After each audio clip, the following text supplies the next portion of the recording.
Hola, hola. Ya nos encontramos transmitiendo. Su atención, por favor. Muy bien. Muy buenas noches a esta presentación del libro que organiza el Colegio de Politólogos de Cochabamba. En esta ocasión estaremos presentando el libro que titula Ahora sí, Guerra Civil, del autor que es docente e investigador de la Universidad Mayor de San Simón, doctor Lorgio Orellana. Un fuerte aplauso, por favor.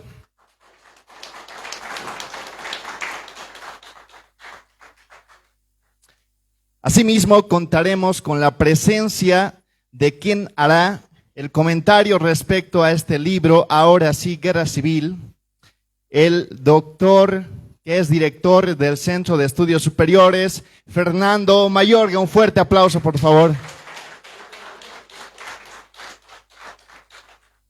Contamos también con la presencia en este acontecimiento importante del presidente de nuestra institución, del Colegio de Politólogos de Cochabamba, Magíster Alberto Basualdo. Un fuerte aplauso, por favor.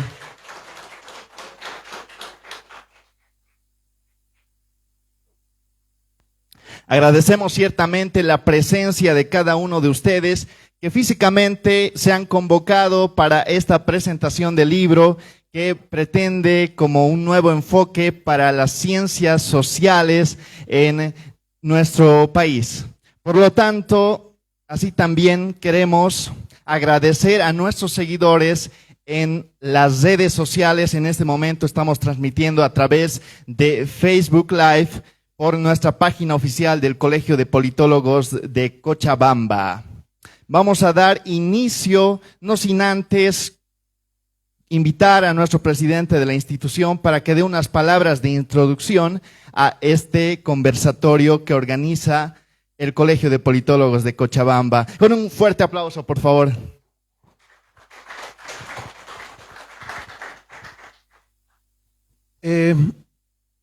Primeramente, muy buenas noches a cada uno de ustedes y gracias por asistir a esta presentación del libro del doctor Lorgio Orellana y yo. También quiero agradecer al doctor Fernando Mayorga, un gran maestro, y también quiero agradecer a los colegas politólogos, de alguna manera también a los estudiantes. Gracias por asistir a este evento de la presentación del libro. En nombre del directorio, la verdad me siento muy satisfecho y agradecido con cada uno de ustedes por estar presente en este gran evento, que es la presentación del libro. Ustedes saben muy bien que un libro es una fuerza, es un valor y además también es un conocimiento, ¿no es cierto? En ese sentido, estimados invitados, estimados colegas también, quiero agradecer también a algunos amigos que están presentes en este momento, algunos docentes también de la universidad, de la Facultad de Ciencias Jurídicas y Políticas, al doctor Roger Arnés. Muchas gracias por estar presente. También quiero agradecer de alguna manera a un gran amigo, al arquitecto presente también en este momento que está aquí. Arquitecto, muchas gracias por estar presente, arquitecto Arnés, muchas gracias. Quiero agradecer también de alguna manera al doctor Walter por darnos esta oportunidad de utilizar en los ambientes que el Colegio de Politólogos siempre está organizando. Y también ponerles en conocimiento, estimados colegas, que es el momento de verdad de la unidad y del trabajo en equipo. El Colegio de Politólogos siempre está comprometido con la sociedad civil, con sus afiliados. No tenemos muchos proyectos de trabajo, vamos a hacer una publicación de una revista de la ciencia política, la primera revista de la ciencia política en Cochabamba, justamente organizado por el Colegio de Politólogos de Cochabamba. También tenemos otros eventos y convenios que se va a realizar con colegios, con el Colegio de Politólogos de Santa Cruz y La Paz, ¿no? Recientemente también vamos a firmar un convenio con el Colegio de Abogados de Cochabamba y también estamos a un paso de firmar justamente con el Colegio de Arquitectos de Cochabamba y con el Colegio de Ingenieros Civiles de Cochabamba. En ese sentido, estimados colegas, amigos, las puertas del Colegio de Politólogos de Cochabamba están abiertas para todos. Lo que nosotros queremos es que se trabaje, que se publiquen libros, que se publique conocimiento, que se publique investigación, ¿no?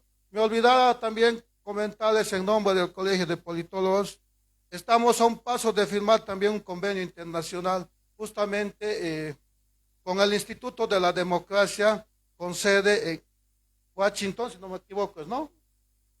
Con el doctor Sánchez Berzaín. Todo este convenio va a ser netamente académico de investigación, ¿no? Entonces, en ese sentido, estimados presentes, estimados amigos, quiero darles la bienvenida y muchas gracias por estar presente en nombre del Colegio de Politólogos. Gracias de verdad de todo corazón y muchas gracias, doctor, por la aceptación de la invitación para la presentación de su libro. Y muchas gracias, doctor, por la aceptación que usted va a hacer el comentario también.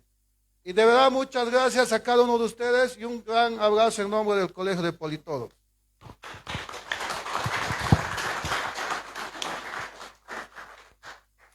Vamos a dar inicio a esta presentación del libro. Ya lo dijo el presidente de nuestra institución, lo que pretendemos como ente colegiado es generar espacios para la difusión, para el conocimiento y la investigación, y en este caso, para presentar esta serie de libros que hoy nos convoca en esta ocasión, el libro Guerra Civil del autor Lorgio Orellana. Sin mayor preámbulo, vamos a comenzar concediéndole la palabra al doctor Fernando Mayorga para que haga el comentario de este libro, ahora sí, Guerra Civil. Doctor, tiene la palabra. Gracias, buenas noches a todos y a todas. Gracias al Colegio de Politólogos por invitarme a hacer este comentario. Y estoy más que satisfecho de estar aquí. Al contrario, para mí es el gusto. Y entre otras cosas, porque de una u otra manera es seguido, diríamos, de cerca el desarrollo intelectual de Lorgio. Él estudió sociología y recuerdo que con Gustavo Rodríguez fuimos tribunal de tesis en licenciatura y él hizo una investigación sobre la masacre de Amayapampa y Capacirca.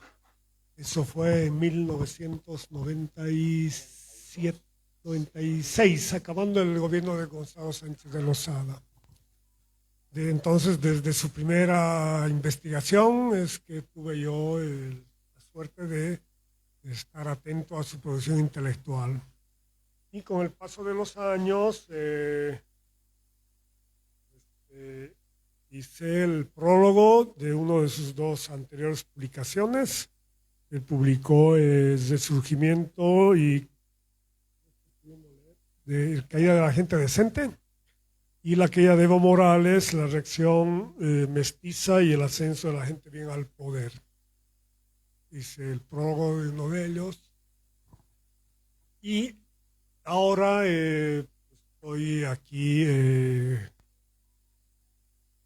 respondiendo a algunas ideas que me provocó este nuevo trabajo de Lorgio, que si se fijan tiene una continuidad en cierta medida en su lectura, ¿no? Su licenciatura fue al final del gobierno de Sánchez de Lozada, pero del primer gobierno. Luego el de la gente decente sobre el gonismo en gran medida, todo ese proyecto neoliberal que tuvo bastante impulso hegemónico en 93 adelante, y hasta ahora la guerra del gas, que es la caída de Sánchez de Lozada en su segundo gobierno. Por lo tanto, hay una acumulación de experiencia, una cada vez mayor complejización de su metodología y una, obviamente, mayor calidad expositiva. ¿no? Hay una evidente ¿no? Formación académica que se va enriqueciendo y que tiene este doble componente de decir las cosas, ¿no? digamos, llamémoslo metafóricamente o simbólicamente, así como era gente decente, gente de bien, que era para caracterizar algo y que viene además del sentido común, de los prejuicios que circulan en esta sociedad, ¿no? Gente decente es lo que hoy día Milei, por ejemplo, evoca con el término gente de bien, ¿no? Es un criterio de jerarquización en la sociedad. Y ahora lo que utiliza en este texto Lorgio es, ahora sí, guerra civil. Término que estuvo coreado en algún momento el 2003, que apareció el 2019, fue utilizado como uno de los elementos para estigmatizar la protesta en el Alto contra el golpe de Estado, pero va acompañado de un subtítulo que muestra la complejidad de su propuesta, de su interpretación, que es clase, etnia, nación e insurrección en el altiplano de la paz. Génesis de la Guerra del Gas, 1931-2003. Ahí ya nos están poniendo conceptos, categorías, está delimitando objeto de estudio. Qué pertinente este libro, ¿no? Esto lo he hecho como tesis de doctorado, lo ha defendido, me acaba de contar, el año 2023, y ahora está presentándose aquí en Cochabamba. Estos días en que no hay gasolina, no hay diésel, y han bajado las exportaciones del gas, hay temor de que no haya gas, ¿no?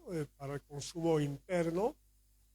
Circula un comentario en las redes sociales y repetido en algunos medios de comunicación que dicen, por mucho menos cayó Goni. Hacen referencia al 2003, a la guerra del gas.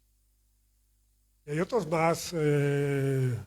más incisivos y absurdos que dicen, no, para esto fue los guerreros del Alto, para este desastre, ¿no? Hicieron la nacionalización y todo eso. En un franco desconocimiento de los acontecimientos, en una nula interpretación del proceso histórico.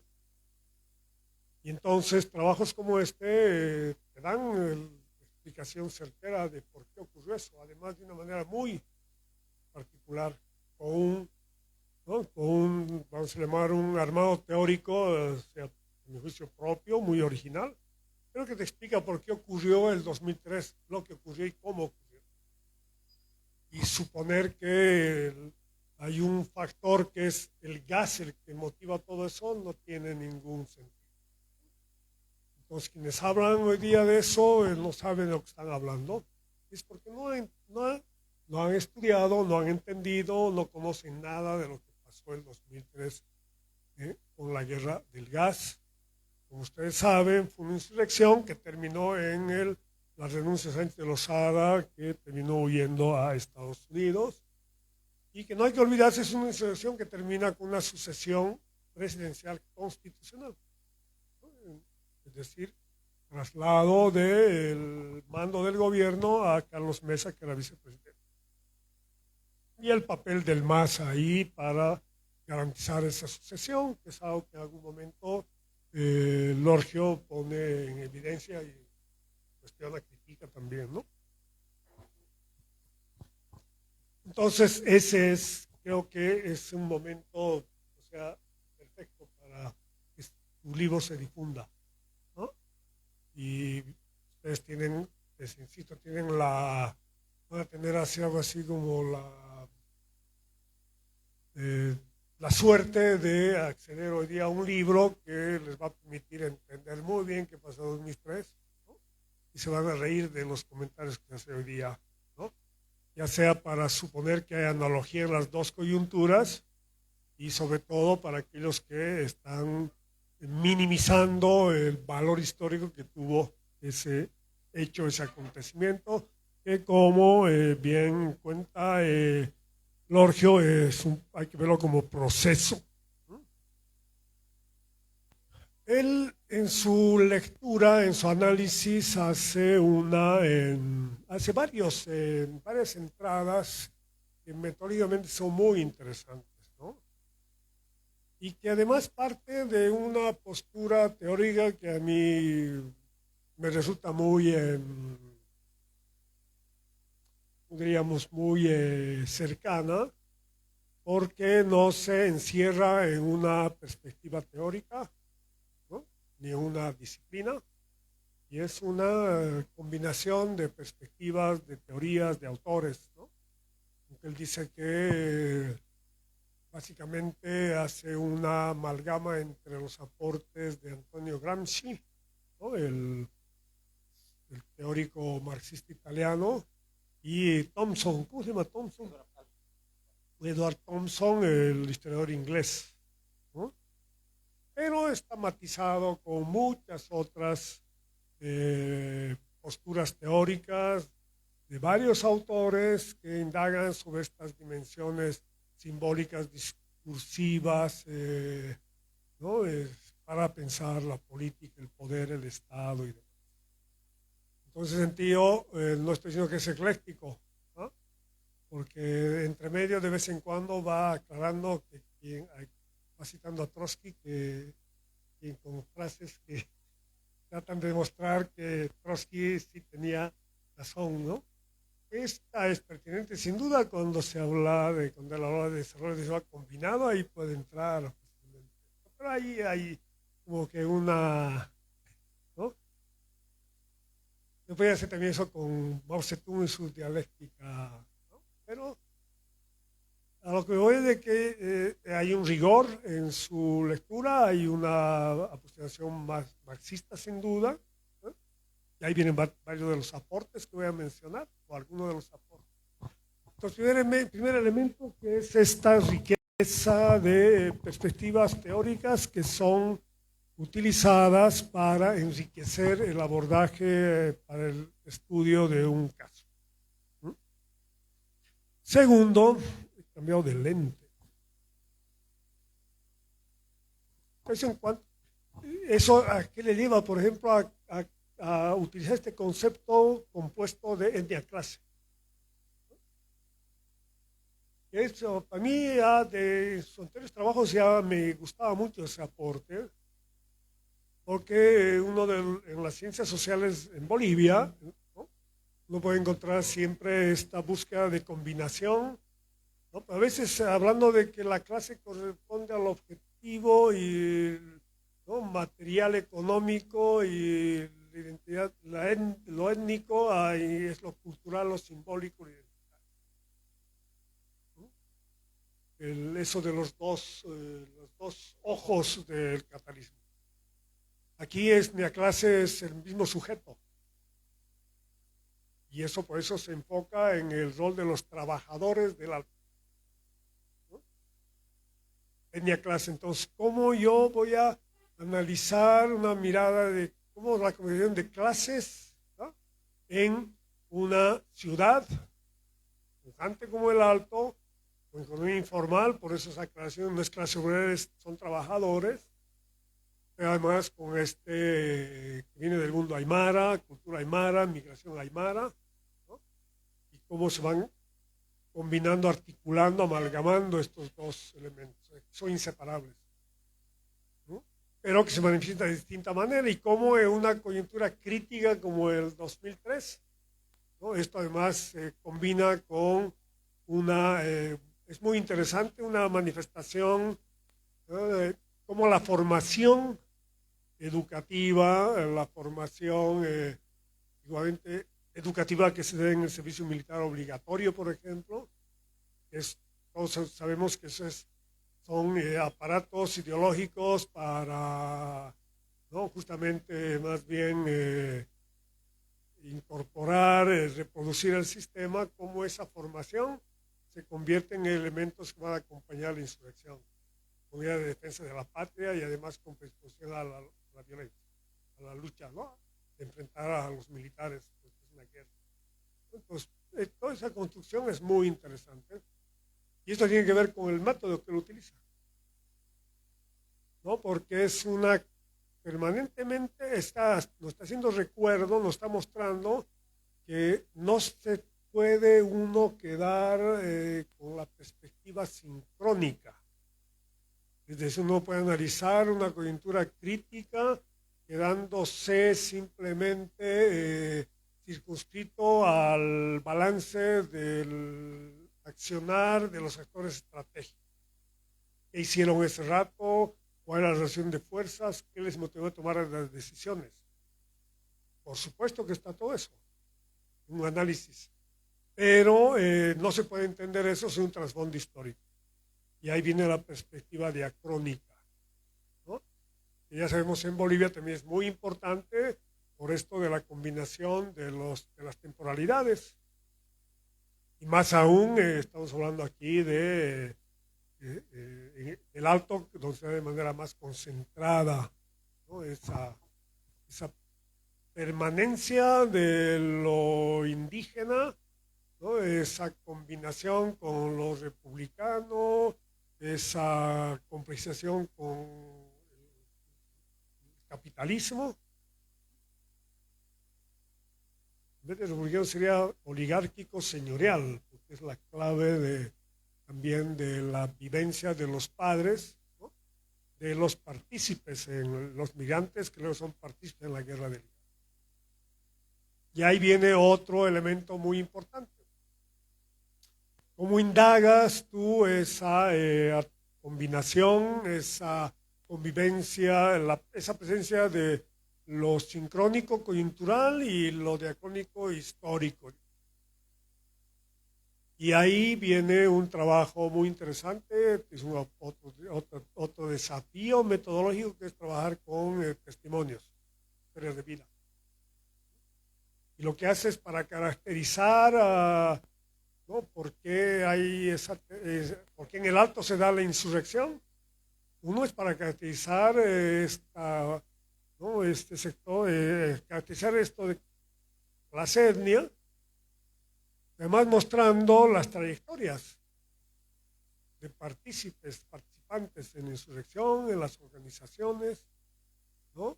Y su formación, su pasado, toda una historia, hay una suerte de formación de conciencia que viene de la identidad étnica, de una historia de polarismo interno, sometimiento, racismo, que se combina con, ¿no? Una visión nacionalista provista desde la escuela, del servicio militar. Ahí también es muy interesante la evaluación del servicio militar y esto de la masculinización, todo eso.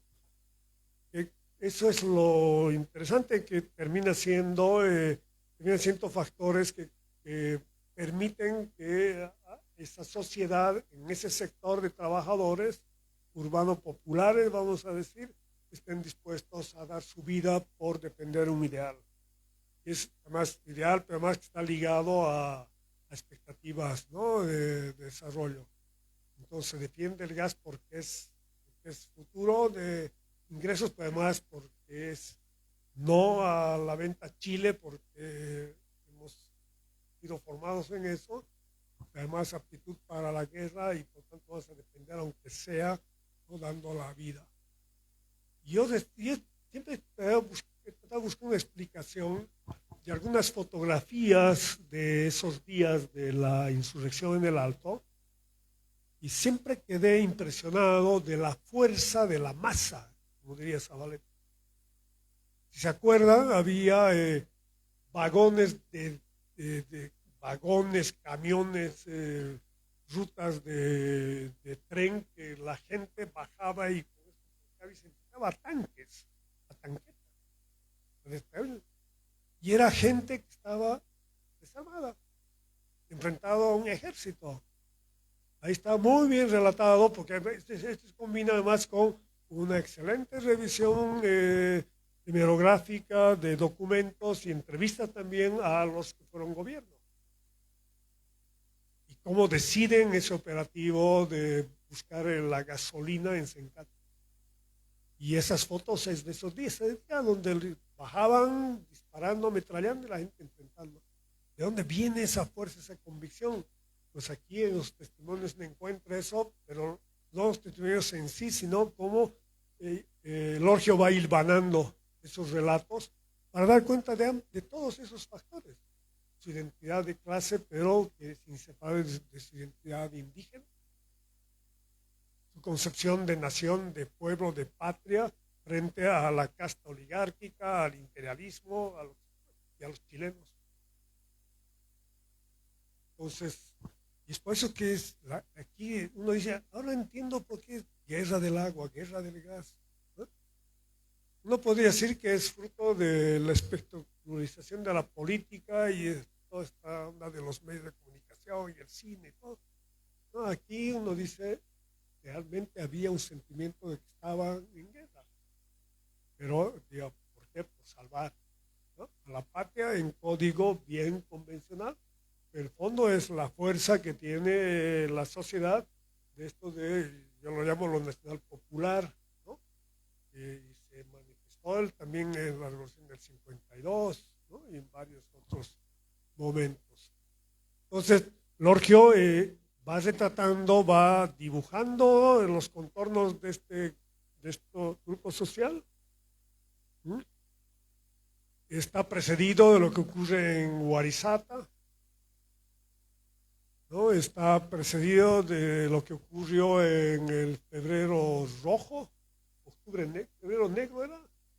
Siempre me hago líos con octubre rojo, febrero negro era, ¿no? Febrero,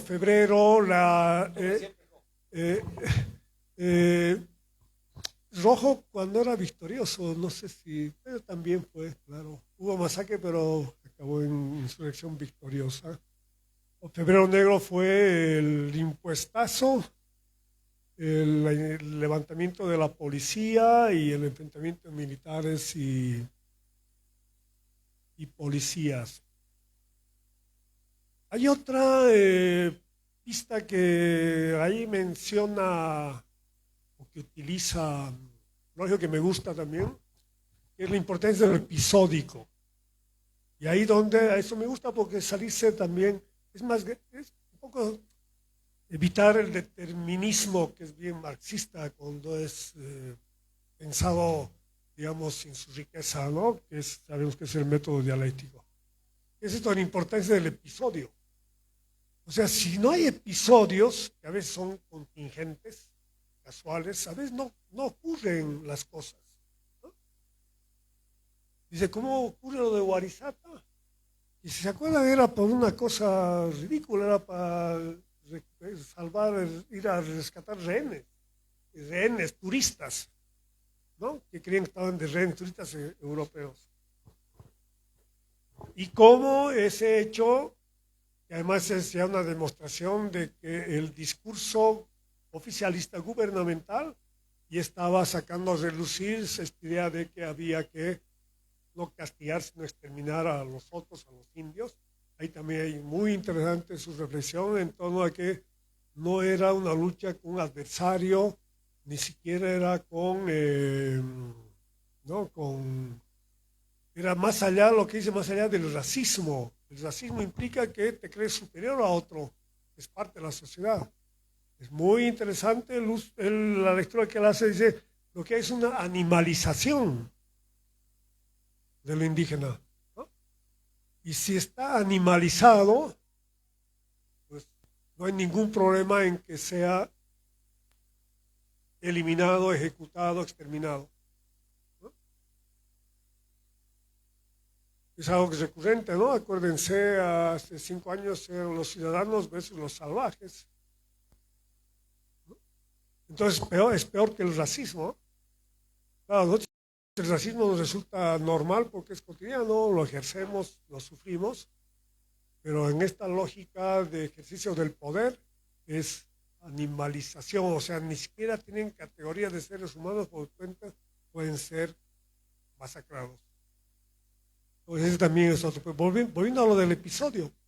Entonces no es que el proceso y los factores históricos y la manera en que está la relación de fuerza ahí va a llevar inevitablemente ese resultado. No es, hay contingencia, ¿no?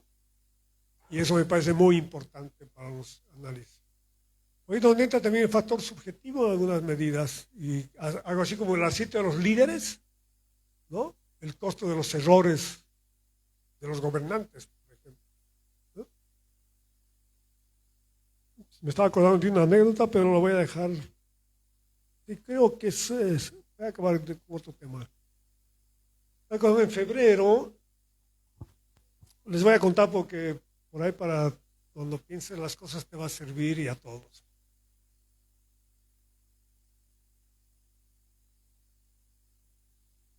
Febrero del 2003 está precedido de un hecho que fue fortuito.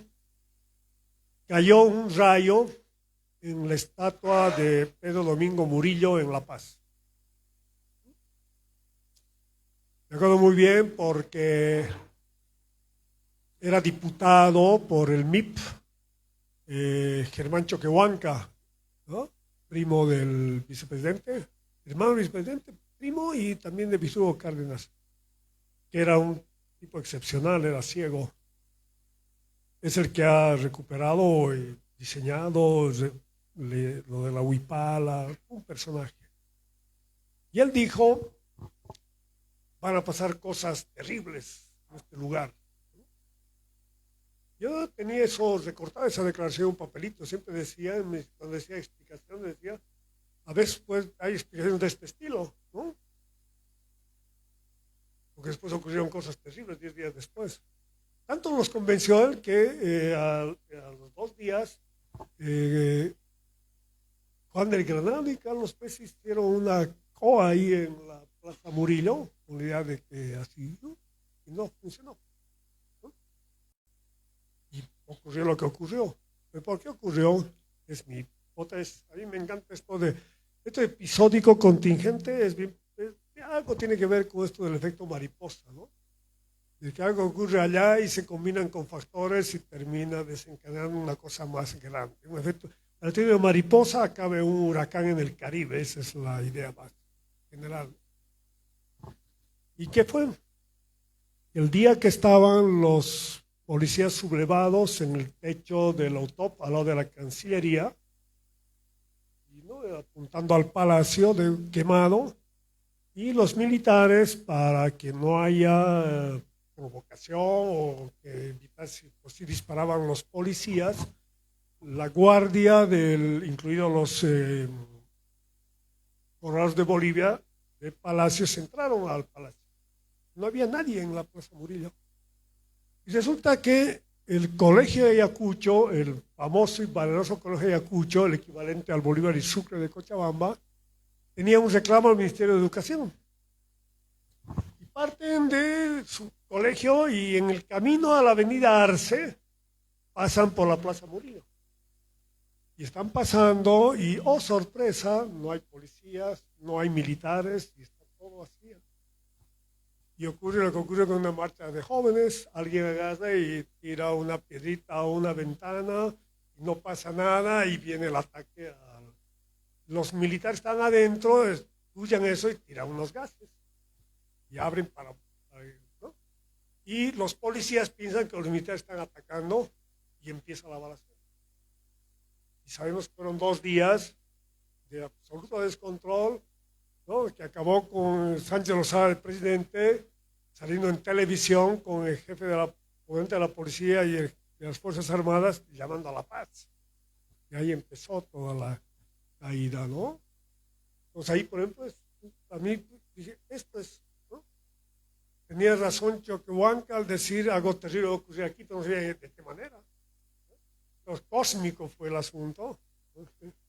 Pero si los muchachos hubieran ido por otro camino, tal vez no había el enfrentamiento, y así sucesivamente. Lo que hace Lorgio es enlazar acontecimientos para ver su progresión, su acumulación y su desenlace, digamos, ¿no? Entonces, evitando las explicaciones causales. Y es lo que le da riqueza a esto, ¿no? Pues es etnia clase, diacrónico sincrónico y objetivo subjetivo, y ahí está mucha riqueza en este libro. Insisto, estos días resulta absolutamente útil para saber por qué, cuál fue la trascendencia, importancia, las causas de esta insurrección de octubre de 2003, que denominamos como Guerra del Agua, y que fue el inicio de todas las transformaciones que ha habido en el país en los últimos años. O sea, que ha sido para mí un placer leer el trabajo de Lorgio. Gracias por invitarme más bien a hacer el comentario, y les invito a ustedes a que pues ojeen para que aprendan del asunto y también aprendan cómo se hace una buena investigación. Gracias.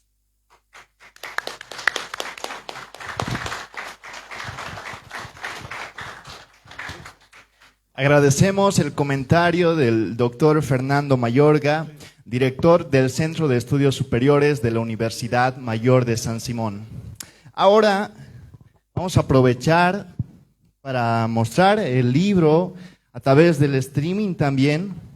Este es el libro, ahora sí, Guerra Civil, del autor Lorgio Orellana. En esta ocasión se lo va a poder adquirir para todos ustedes también a 80 bolivianos para los que desean adquirir este libro.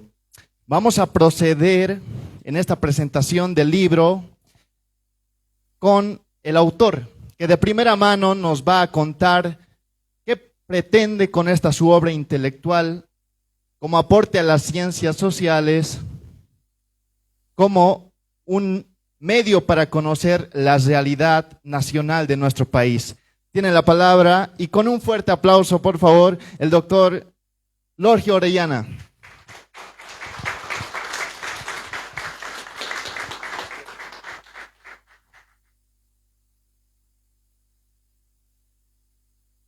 Bueno, gracias a los compañeros del Colegio de Politólogos de Cochabamba, a César por haberme contactado. Gracias, Fernando, siempre he dicho que Fernando es un gran lector. Esta es la quinta presentación, digamos, que he hecho. Y bueno, sí, han habido comentarios de destacados investigadores, pero diré que es la primera presentación que veo que corta hasta donde yo siento que efectivamente se debería cortar, ¿no? Que a veces las presentaciones, no siempre, pero pueden ser demasiado formales, panorámicas, y bueno, le agradezco por el detenimiento en el comentario del libro. Es un gran lector, Fernando. Bueno, voy a empezar ahora y les voy a pedir su indulgencia, ¿cierto?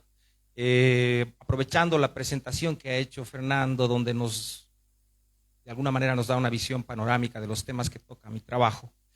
Yo voy a hacer esta vez, a diferencia de las distintas presentaciones que he hecho el año pasado sobre mi libro, voy a hacer esta vez una presentación más teórica, ¿sí? Porque considero que el trabajo, digamos, además de la información empírica que da, de los elementos que el mismo Fernando ha señalado, aspira a ser una propuesta teórica, ¿sí? Y es algo que no he resaltado en ninguna de mis presentaciones, y es un elemento probablemente no tan visible o menos o invisibilizado, probablemente no es algo que aparezca, al menos es algo que me parece importante destacar, ¿sí? Entonces me voy a centrar, esta es la organización de mi presentación. Voy a partir de un esquema que es tradicional, voy a hacer el planteamiento de la cuestión, la metodología, y de ahí voy a mostrar en qué consiste la contribución teórica del trabajo, ¿sí? Bueno, como ustedes saben, o sea, el trabajo está fundamentalmente localizado, el trabajo de investigación en el altiplano norte de La Paz, en las provincias de Manco Cápac, Humasuyus, los Andes, ¿no? Ingavi, que es fundamentalmente el altiplano norte de La Paz. Bueno, en el año, o sea, uno de los proyectos que va a heredar el gobierno de Gonzalo Sánchez Lozada va a ser del gobierno de Tuto Quiroga, va a ser el proyecto de exportación del gas a los Estados Unidos a través de un puerto chileno, ¿sí? Esto va a suscitar otros elementos que están en la coyuntura, porque ya vivíamos un periodo de efervescencia social, sobre todo desde la guerra del agua del año 2000, de manifestaciones, de conflictos. Pero va a suscitar protestas, movilizaciones, sobre todo de los campesinos, que en ese momento se encontraban en una pugna Evo Morales y Felipe Quispe Huampa por la dirección de la Confederación Sindical de Trabajadores Campesinos de Bolivia, y para fortalecer su posición de liderazgo, que estaba bastante alicaída, Felipe Quispe va a organizar un bloqueo de caminos, ¿sí? Este bloqueo, como mencionaba Fernando, va a ser respondido con una masacre, y en solidaridad con los manifestantes, la Federación de Juntas Vecinales del Alto va a empezar un paro cívico indefinido, sobre todo desde el 8 de octubre. La ciudad de La Paz va a terminar completamente cercada, van a dejar de entrar productos de primera necesidad, y sobre todo va a quedar cercada la planta de Sencata, ¿no? Que impedía el ingreso de combustible a la ciudad. Y ese hecho va a plantearle al gobierno el problema de que podría ser derrotado por desabastecimiento.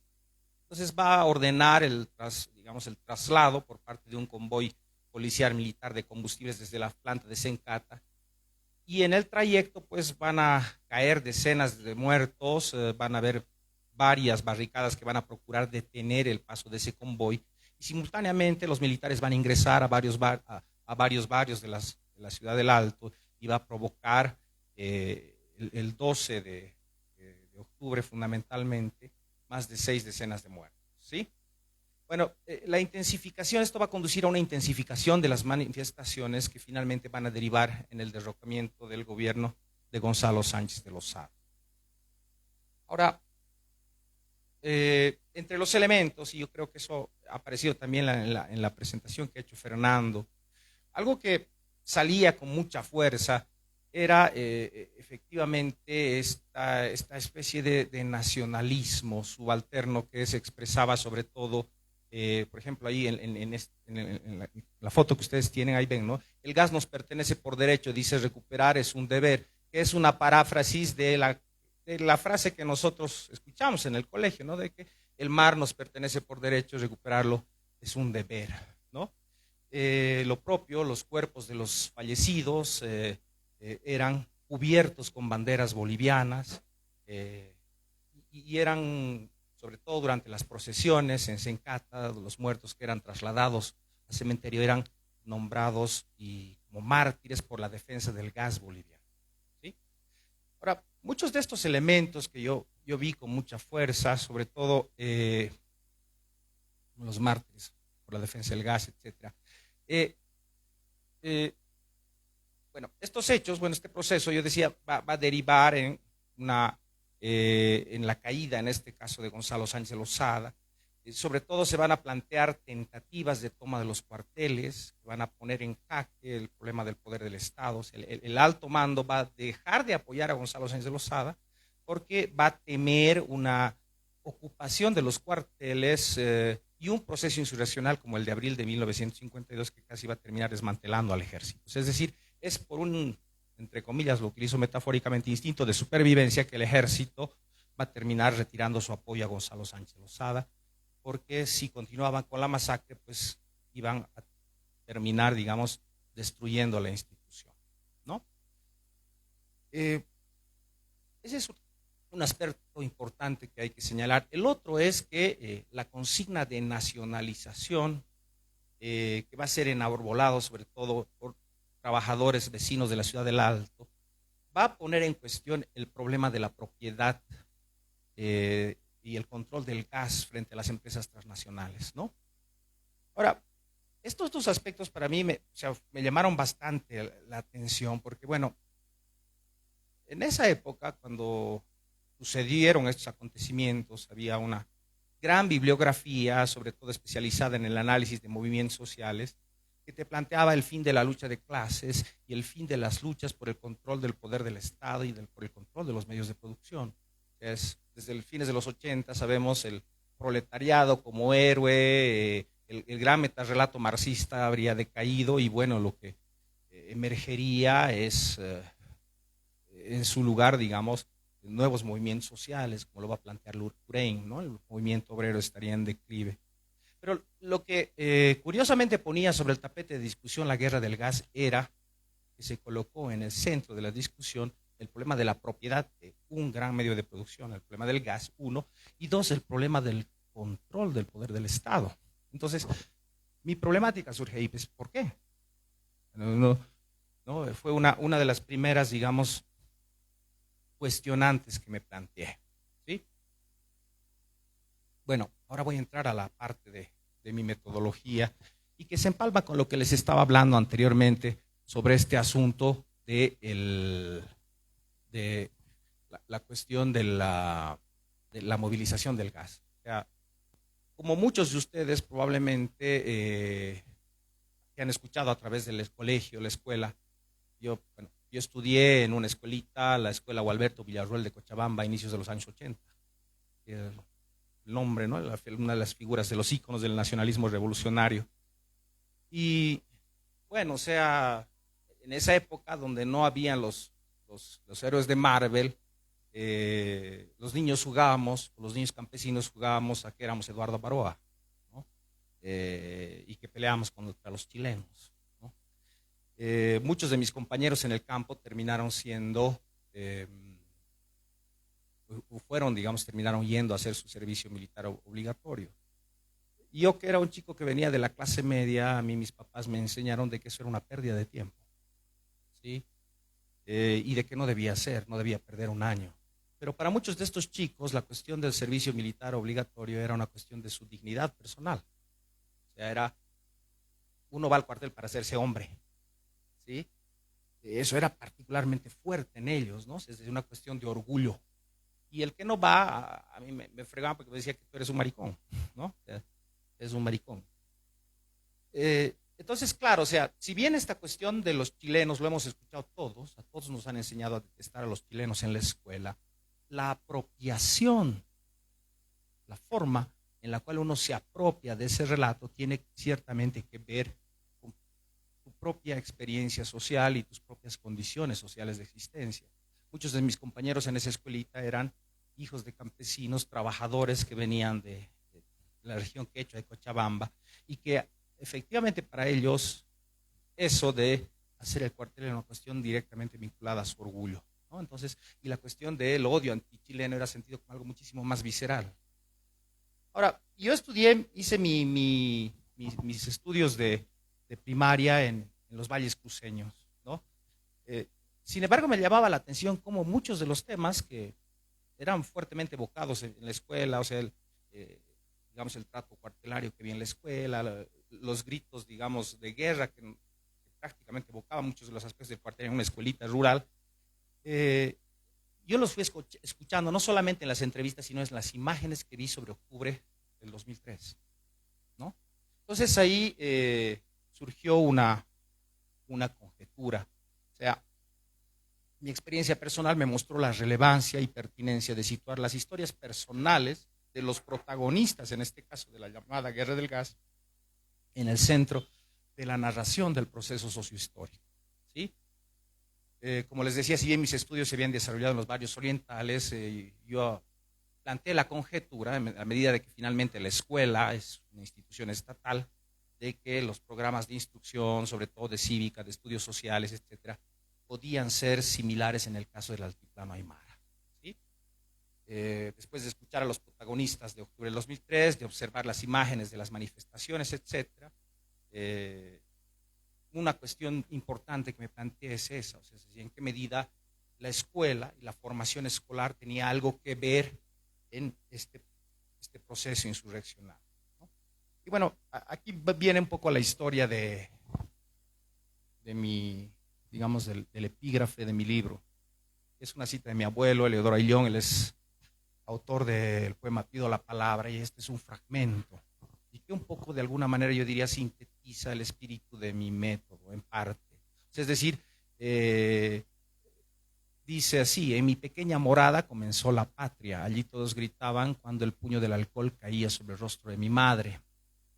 Esto es bastante autobiográfico. En el caso de mi abuelo tenía una madre que era joyera, una señora de pollera comunaria de Tacobamba, y su esposo era un zapatero, un artesano zapatero del Pir, ¿sí?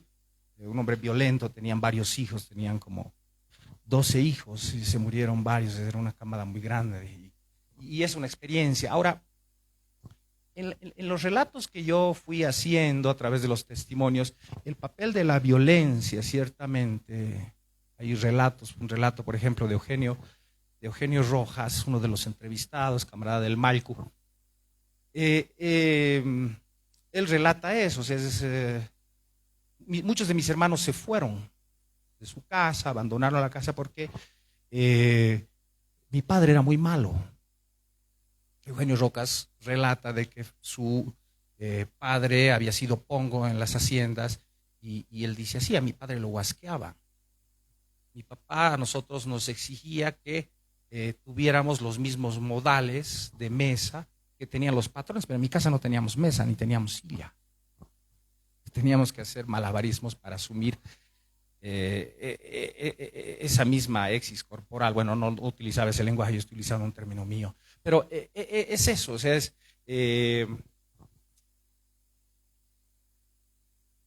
forma parte de tu vida y de tu historia personal, efectivamente, esta violencia que, bueno, en el caso que relatan gran parte de mis entrevistados, provenía de las haciendas señoriales, donde casi en todas las entrevistas, sus padres y abuelos fueron siervos, digamos, sometidos por los mayordomos y los patrones de hacienda que imperaron en el agro hasta la revolución de 1952.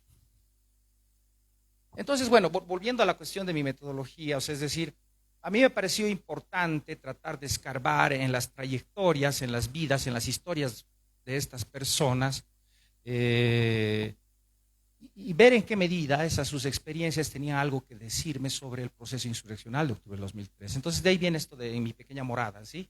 O sea, aquí ciertamente hay una tentativa de explicación, es decir, aquí hay un enfoque de determinación, en un lenguaje más positivo se podría decir causal, aunque no me gusta el término, pero ciertamente es a partir del análisis de las trayectorias, de las vidas de estas personas, que yo procuro después intentar explicar por qué hicieron lo que hicieron en octubre de 2003, ¿no?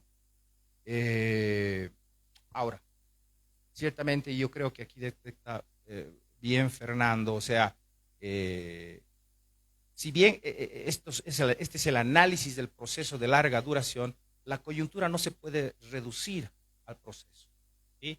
O sea, uno de los objetivos clave es ver cómo estos aspectos contingentes de la coyuntura afectan o inciden en contradicciones de larga duración y gatillan determinados procesos que están en la historia del pasado. O sea, ciertamente es contingente el que pues, se terminara masacrando a los campesinos en el altiplano aymara, pero lo que ya no es contingente es, por ejemplo, la evocación de la animalización que está vinculado a la historia personal de estas personas, ¿no? O sea, volviendo a la época de las haciendas, la vinculación entre los castigos que ejercían los mayordomos y la animalización, es decir, el hecho, me tratan como un animal, es algo que va a surgir con mucha fuerza después de la masacre en este caso, de Huarizata. Es decir, activa, algo que está en tu pasado, en tu propia historia, y surge con mucha fuerza y con mucha potencia. Entonces, la idea es esto, es un poco esta dialéctica de la cual te habla Hegel entre lo necesario y lo contingente, ¿no? Y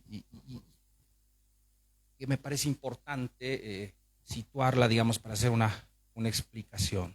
Yo, desde una perspectiva histórica, lo traduzco en un análisis de los procesos de larga duración y la coyuntura. Ahora, ¿cómo es que yo defino esto de los procesos de larga duración? ¿Sí? Un poco acá es importante, digamos, hacer alguna referencia de mis supuestos ontológicos, o sea, de mi concepción del objeto, que es la parte que les había dicho sobre lo que les voy a pedir que sean un poco más tolerantes, porque es menos interesante que lo primero que he hablado, donde las anécdotas, la evocación de hechos, efectivamente resulta ser mucho más interesante que irte a intentar describir y explicar la médula de tu propia concepción del objeto, ¿sí? Bueno,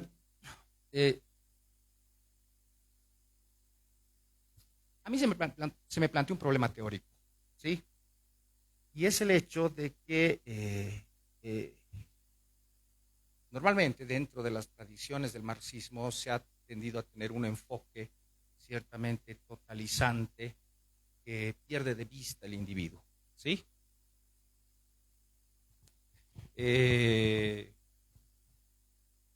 Por otro lado, aquellos enfoques que sí utilizan el individuo lo hacen desde una perspectiva abstracta. Toda la tradición del individualismo metodológico, incluido el interaccionismo simbólico, que es una de las corrientes que yo utilizo acá como enfoque, parten de una concepción del individuo abstracto indeterminado, ¿sí?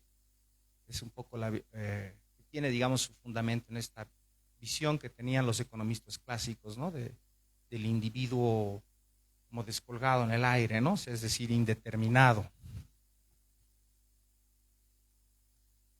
Y mi enfoque a mí me planteaba la necesidad de, ciertamente, partir del individuo. O sea, yo parto de testimonios, de historias de vida. Entonces, y es más, me planteé como objetivo central colocar a los actores en el centro de mi propia narrativa histórica, ¿sí?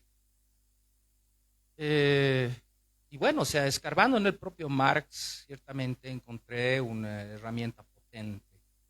O sea, a partir de esta concepción que Marx tiene de los individuos concretos, es decir, individuos cuya práctica está socialmente condicionada, ¿sí? O sea, es una de las limitaciones que, por ejemplo, hay en Bourdieu. O sea, Bourdieu, por ejemplo, te borra a los individuos. Para Bourdieu no hay individuos. En todo su vocabulario solo no existe el individuo para Bourdieu, ¿sí?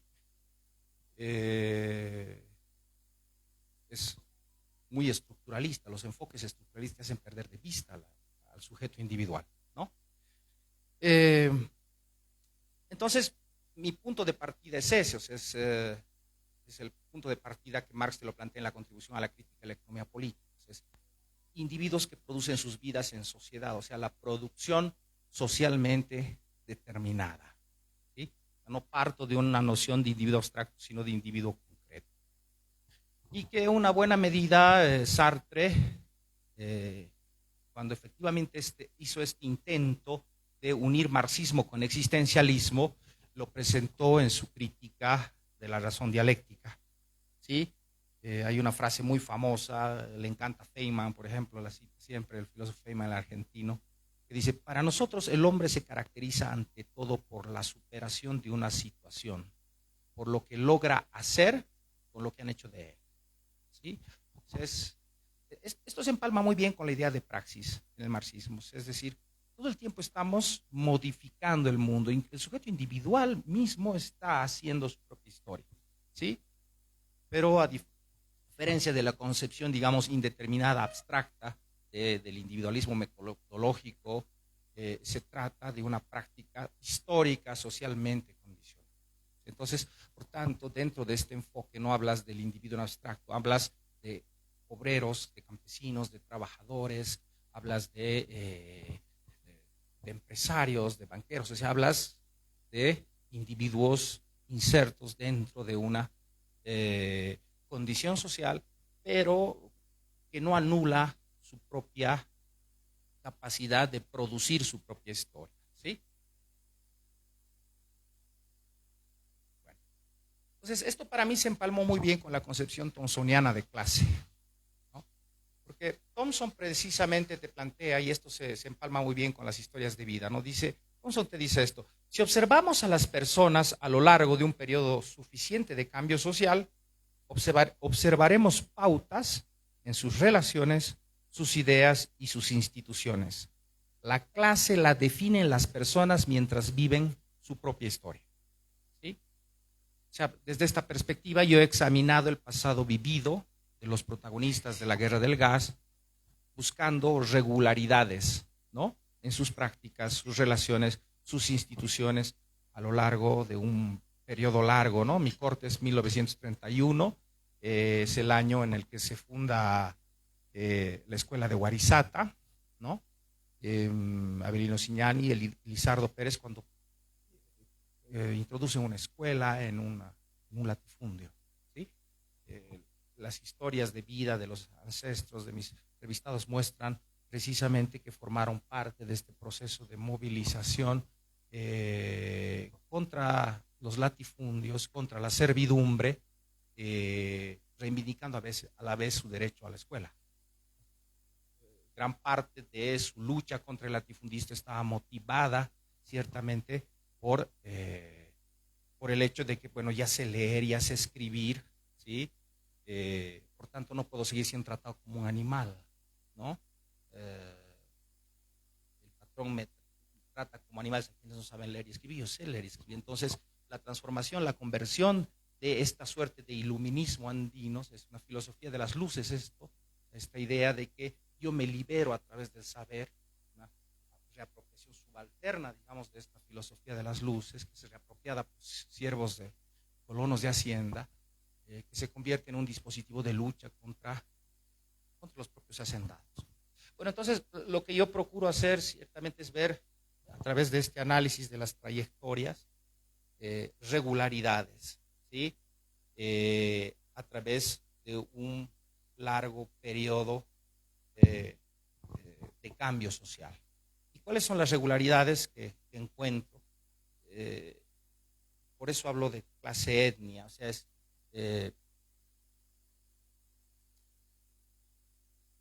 es un antecedente de padres y abuelos que estuvieron insertos. Esta es la primera, ¿no? Padres y abuelos, ¿no? Entre los años 30 y 50 estuvieron sometidos bajo un régimen de servidumbre en las haciendas señoriales, un régimen de explotación del trabajo que estaba fuertemente justificada con la idea o sea, con la animalización, ¿no? Eso yo lo triangulo, además de los relatos, con la literatura de la época, con ensayos, donde está fuertemente esta concepción, ¿no? De Reyeros lo dice, por ejemplo, ¿no? O sea, en los retratos los indígenas son representados como especies zoológicas, ¿no? Está en la narrativa, está en la novela también, aunque no lo cito acá ni lo presento en la novela por consideraciones de tipo más metodológico. Ahorita no vale la pena discutir, pero aparece también en la novela.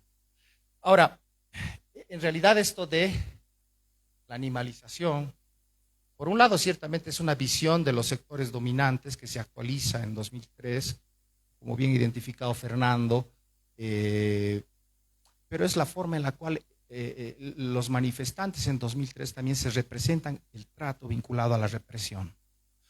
Nos matan como a chanchos, nos matan como a conejos, nos matan como animales, ¿sí? Y claro, o sea, hay una historia muy, muy vinculada. Cuando yo les preguntaba sobre las masacres, los entrevistados me decían eso, o sea, es decir, Gonzalo Sánchez de Lozada no nos trataba como a gente, nos trataba como si fuéramos bestias, ¿no? Entonces, ¿qué es lo que quiero decir? O sea, es tratar de ver, como les he dicho, cómo a lo largo de estas trayectorias sociales, efectivamente, no solamente sus propias las experiencias vividas de sus ancestros, en este caso, y de ellos mismos, permiten identificar ciertas regularidades históricas. La segunda regularidad está aquí, ¿no? O sea, es decir, estamos hablando de niños campesinos comunarios que van después de la revolución del 52 va a empezar podríamos decir, un proceso de nacionalización a través de la escuela y del servicio militar obligatorio, ¿no? Este hecho a mí me permite, sobre todo, discutir, voy a saltar un poquito hacia adelante. A ver, James Malloy en su estudio La Revolución Inconclusa indica de que para los campesinos antes de la Revolución del 52 no había Bolivia. De hecho, la conscripción obligatoria que va a llevar, por ejemplo, en los 30 Salamanca, va a tener grandes dificultades para reclutar comunarios. Van y les dicen, pues los paraguayos están invadiendo Bolivia, están invadiendo nuestro territorio. ¿Y qué es pues, nuestro territorio? ¿Qué es? ¿Qué es Bolivia? ¿Sí? O sea, no había una noción, una concepción de lo que es Bolivia. ¿Sí? Ahora, a través de la escuela y del servicio militar obligatorio, pues y eso aparece claramente en las entrevistas, estas personas van a entender que ellos son bolivianos, van a aprender que son bolivianos, se va a convertir en un supuesto tóxico aquello, ¿sí?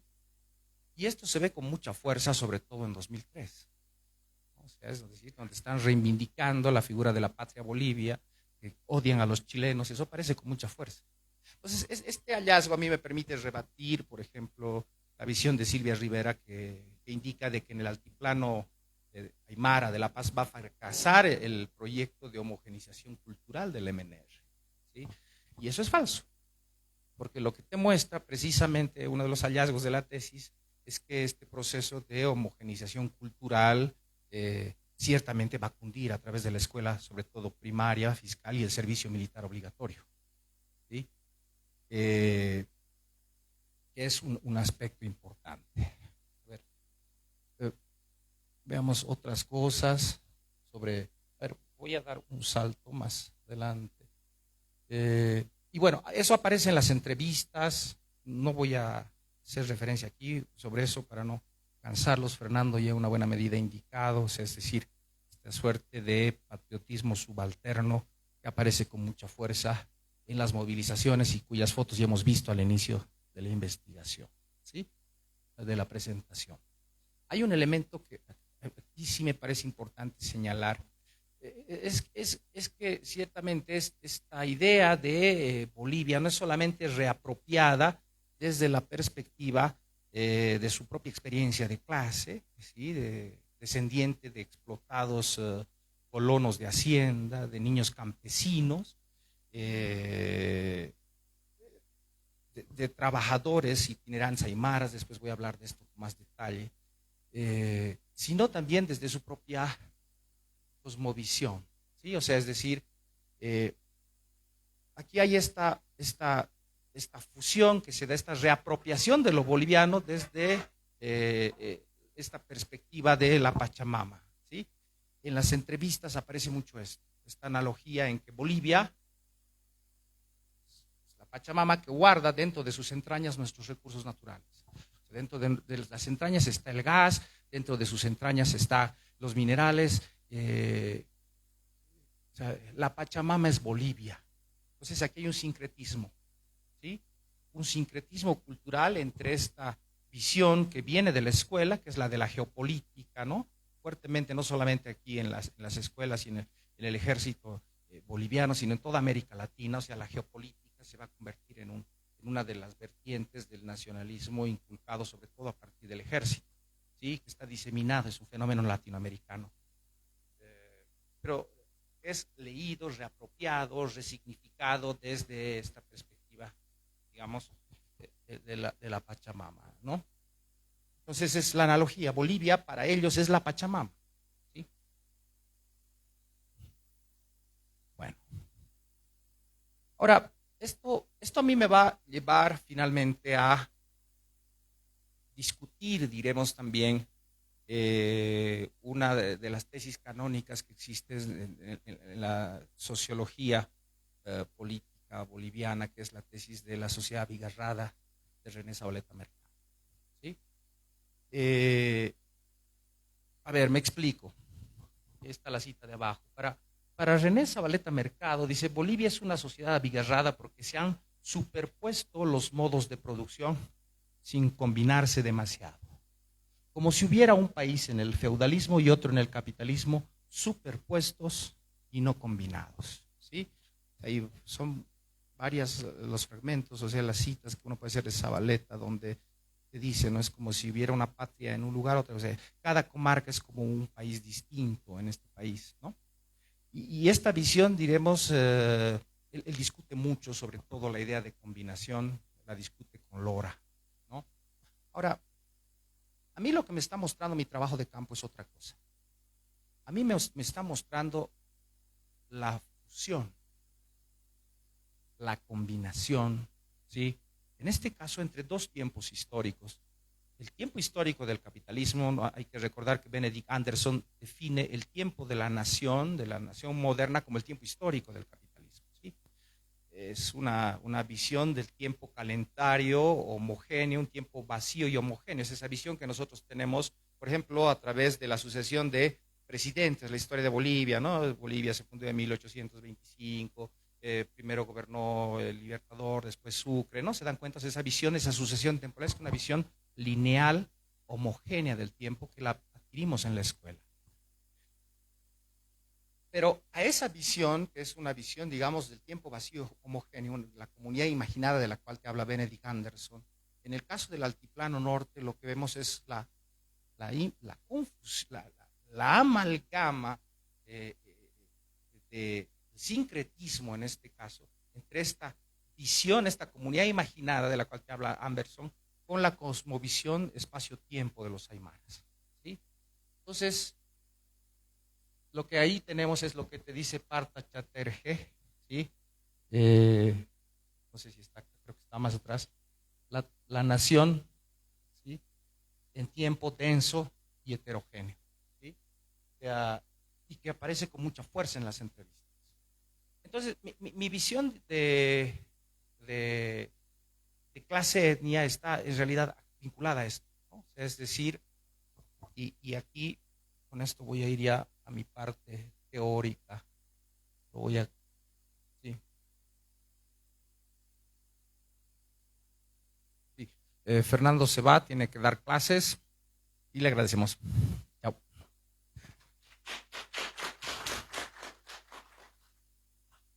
Entonces, a ver, quiero un poco con esto, y es la última parte. A ver,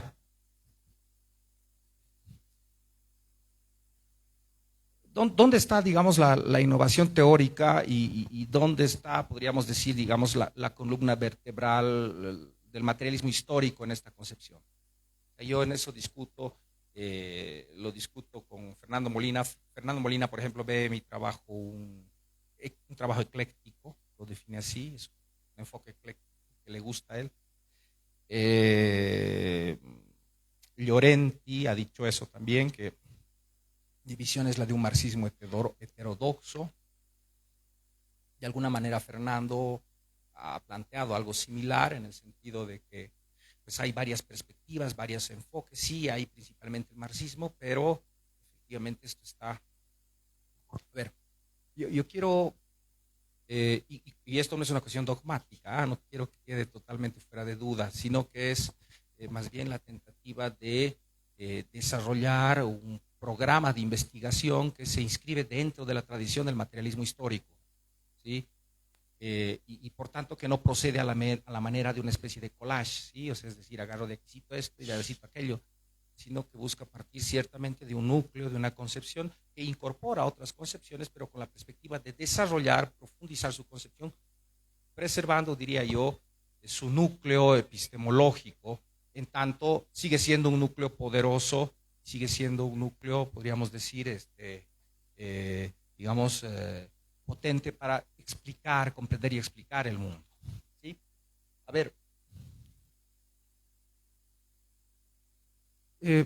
Thompson te dice esto, te dice que las clases toman forma cuando las personas, es decir, parte de una visión del individuo, se articulan, ¿no? y construye una comunidad de intereses en oposición a otras personas, ¿sí? Se asocian, ¿no? Este proceso de vinculación, de articulación, te dice, tiene su origen en relaciones sociales de producción. Es decir, no es incondicionado este proceso de asociación de obreros, por ejemplo, que forman un sindicato, ¿sí? Entonces esto está en esta primera, o sea, para quienes tienen una visión de que Thompson es un idealista, esto te rompe la visión, porque en realidad para Thompson las experiencias de clase, a partir de la cual las personas se asocian, ¿sí? Surgen relaciones sociales de producción. Ahora, aquí viene Gramsci. Y ambas teorías te permiten desarrollar esta concepción. O sea, para Gramsci la sociedad civil son estos organismos privados, estas sociedades de las cuales ya te ha hablado Thompson, ¿sí? O sea, que existen entre la economía y la política, ¿sí? O sea, la sociedad civil, te va a decir Gramsci, es el escenario donde las personas se organizan, ¿sí? Se asocian. Y te menciona, o sea, es decir, para Gramsci, los sindicatos, los partidos, la iglesia, esos son asociaciones de los organismos de la sociedad civil, ¿sí? Entonces, aquí hay algo importante que te dice Burawoy, que es un sociólogo marxista fallecido, atropellado, según se presume, por un recalcitrante ultraderechista en los Estados Unidos hace unas semanas atrás. Burawoy te plantea esto, te dice, Gramsci aquí te está proponiendo una teoría de sociedad, ¿sí? Algo que no existía en el marxismo clásico. Es una teoría de sociedad que te establece una mediación entre lo económico y lo político. Es decir, tienes abajo relaciones sociales de producción, tienes asociaciones que a partir ciertamente de las personas que se originan en determinadas relaciones de producción, obreros, campesinos, artesanos, empresarios, capitalistas, etcétera, se asocian, se organizan, forman gremios, sindicatos, partidos, clubes, etcétera. Ahí se construye, esa es la sociedad civil, ONGs, iglesias, esa es la sociedad civil, ¿sí? Entonces, claro, institucionalmente está diferenciado respecto de la economía y respecto de la política, media esa relación. Por tanto, aquí la teoría de Gramsci y la teoría de Thompson, lejos de establecerte una especie de ruptura del núcleo de la teoría, lo que hace es desarrollarte la teoría, por vértela más potente, porque te está otorgando un elemento de análisis que era una de las ausencias, y eso te lo dice el Burawoy, en la teoría clásica, una concepción de sociedad. De ahí que viene, su texto se llama Por un marxismo sociológico, el texto de Burawoy. Entonces, podríamos decir, la primera definición de clases sociales, a partir de esto, Thompson más Gramsci, es esto: formación de clases sociales en el capitalismo, igual experiencias de clase en el seno de relaciones de producción, más formación de una sociedad civil. Ahora, ese proceso, como está planteado ahí entre los corchetes, surge en un escenario complejo de luchas, forma parte es un proceso, es procesual. Parto a la siguiente. Ahora, desde una perspectiva, por tanto, digamos, más particular, ¿qué sería una clase social? Una formación de clase en una sociedad capitalista particular, ¿sí? Por un lado es su condición material de existencia, o sea, esta es la base, sus experiencias que vive ahí, y ahí viene lo que decía anteriormente, la asociación. Y esto se vincula con una determinada asimilación de una visión de tu propia identidad en ese proceso, ¿sí? En las historias de vida que yo he ido haciendo, efectivamente está presente. O sea, por un lado está la experiencia de los padres y abuelos de estas personas en un régimen de explotación del trabajo, las haciendas. Pero al mismo tiempo es cómo van construyendo su propia identidad y su asociación frente a la patronal, ¿sí? Entonces, en un escenario de luchas, ¿ya? Ahora, ¿qué pasa en Bolivia? ¿Sí? Porque en realidad hasta aquí lo que estamos hablando es de la formación de clases en una sociedad capitalista en Europa, por decirles, ¿sí? Donde Gramsci teorizaron en una sociedad capitalista europea. Lo que pasa en Bolivia, ¿no?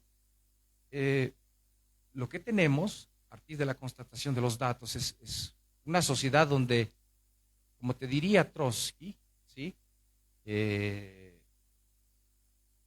No solamente se combinan los tiempos históricos, sino esto que Trotsky te dice, la combinación entre formas arcaicas y modernas, ¿sí? En el libro ustedes no van a escuchar hablar solamente de campesinos, sino de campesinos comunarios.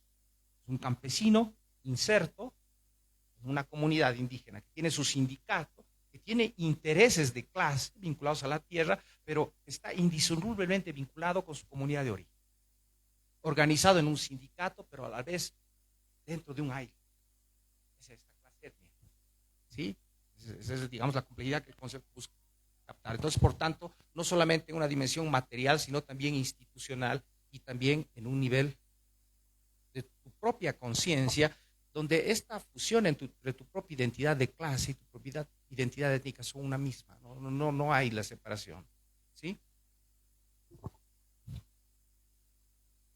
Entonces, claro, la necesidad de hablar de la combinación. O sea, si yo quisiera, digamos, sintetizar mi definición de clase etnia en una sociedad como la boliviana, es esta. Mi marco teórico es Thompson más Gramsci más Trotsky.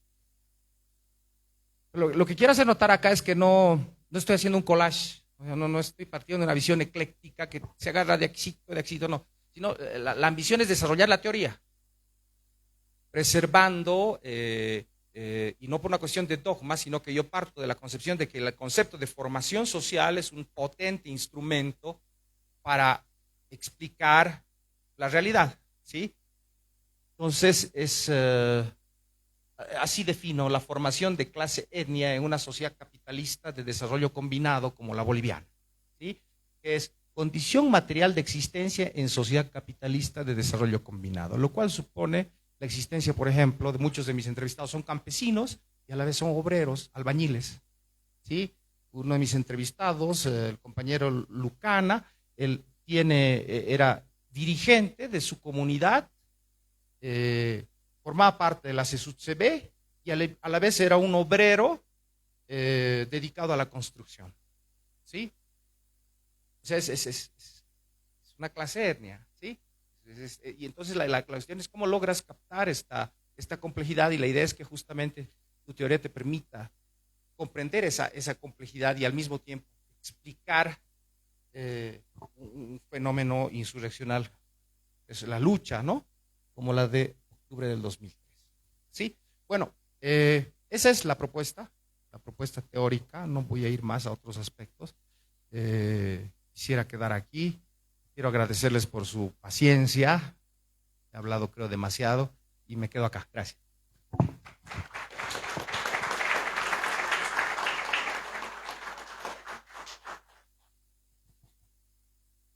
Por favor, Tata. Gracias. Agradecemos al autor por habernos descrito, por habernos comentado, por habernos indicado los pormenores de su libro, ahora sí, Guerra Civil, que ya nos iba reflejando, ¿no? A partir de comprender las particularidades de nuestro país y en un proceso histórico donde lo indígena se ha asimilado al Estado burgués y etcétera, etcétera, que ha sido muy enriquecedor. Agradecemos la presencia de cada uno de ustedes y de los que nos están siguiendo por nuestra página de Facebook. Ya antes de dar el cierre, vamos a dar la oportunidad de que ustedes también, los que están presentes aquí, puedan hacer sus consultas y preguntas aquí al autor del libro, ahora sí, Guerra Civil, y también a aquellos que quisieran escribir alguna pregunta por nuestra página de Facebook. Pueden solicitar el micrófono.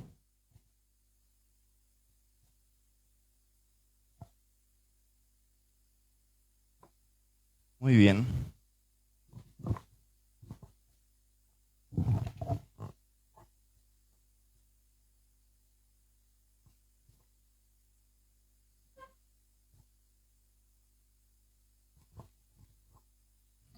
Primeramente, muchas gracias por toda la contribución que usted ha hecho a mi consciente intelectual, porque esto es complejo de entender y al mismo tiempo considero que es importante para nuestra sociedad. Me gustaría preguntarle a usted algo demasiado sencillo. ¿Se ha tomado bien en cuenta el hecho de que Bolivia es un estado plurinacional? Pregunto esto porque, bajo mi entendimiento, considero que en el 2003 se demostró que no nos entendemos. Gracias.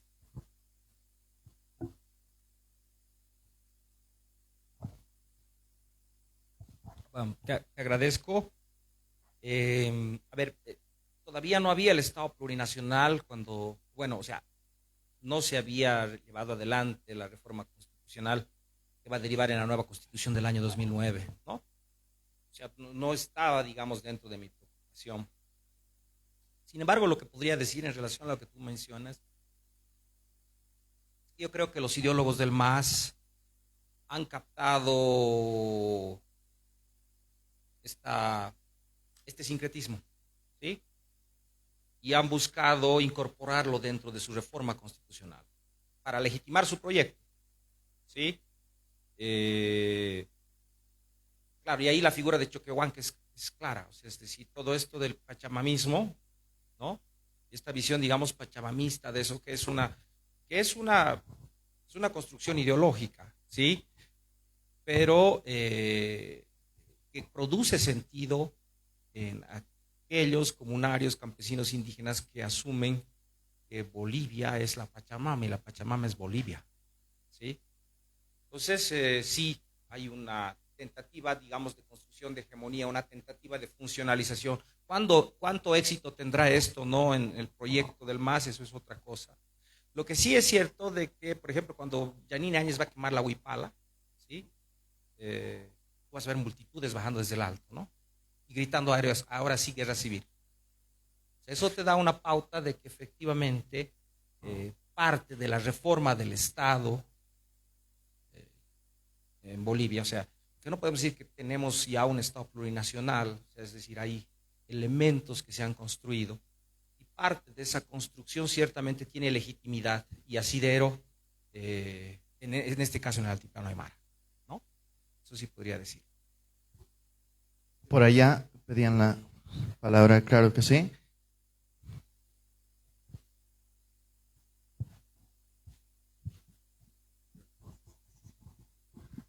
Buenas noches a todos. Hola, Lorgio. ¿Qué tal? Hola. Hola, Acá, Carlos. Carlos ha hecho la corrección de mi libro. Gracias. A vos. Sí, el otro día charlábamos precisamente sobre cuál fue la trascendencia de esa revolución, podemos llamarla así, ¿no es cierto?, de octubre del 2003. Y te decía que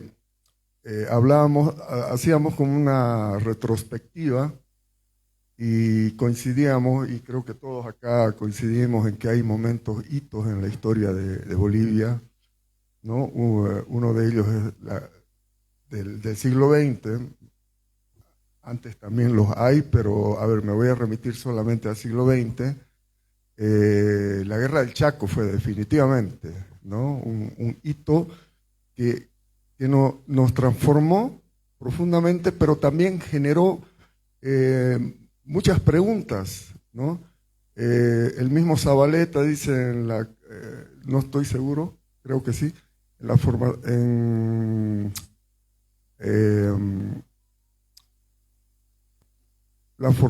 de la conciencia nacional, creo que se llama el libro, ¿ah? Dice ahí que precisamente la Guerra del Chaco fue un encuentro, fue un desencuentro en un encuentro más o menos, ¿no? O sea, nos dimos cuenta de que no teníamos una suerte de conciencia nacional, o sea, no nos identificábamos como bolivianos. de pronto dos seres humanos se miraban y decían, somos bolivianos, o sea, pertenecemos a una misma nación. Bien, y de ahí se generaron además propuestas políticas, una serie de cosas, ¿no? Otro hito, por supuesto, fundamental, que lo has mencionado, es la revolución del 52, ¿no es cierto? Y así, hay varios. Mi pregunta es, y que creo que te la hice el otro día, ¿no? En tu oficina, ¿vos crees que, si bien ahora no podemos decir si sí o no, crees que a mediano o a largo plazo esta revolución de octubre del 2003 va a generar una profunda transformación en Bolivia y de una vez por todas va a resolver esas cuestiones que vienen ya desde la Guerra del Chaco?